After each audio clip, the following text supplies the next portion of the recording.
Okay, we're continuing with balancing equations. Again, our standard for this is M6A3, where students will solve simple one-step equations using all four basic operations. We've already looked at addition and subtraction. Here we're going to look at multiplication. We know that this is a multiplication problem here because this 4 and this x are side by side. The equation is 4x equals 20.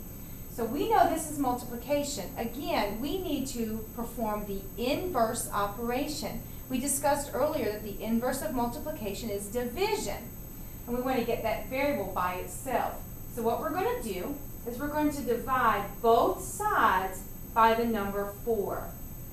Because again, we want to isolate that variable x. We know that 4 divided by 4 is 1. Therefore, it cancels out.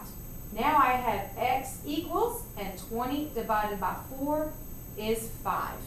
We can check this problem again this way. 4 times 5 equals 20, and 20 does in fact equal 20. Therefore, it checks.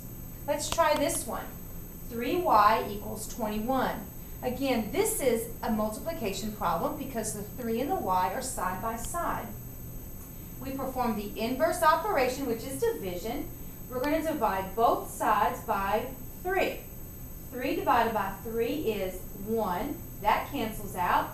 Now I have y equals, and 21 divided by 3 is 7.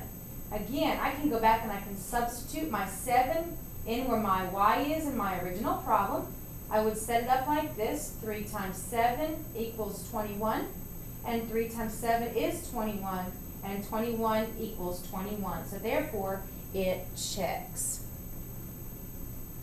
This one right here, 35 equals 7z. Again, this is a multiplication problem because the number and the variable are side by side. I'm going to divide both sides of this equation by 7 in order to keep it balanced and to find the value of the variable z. 7 divided by 7 is 1. And 35 divided by 7 is 5. Therefore, z is going to equal 5. And finally, this last one, 10a equals 30. Again, this is multiplication. We're going to divide both sides by 10.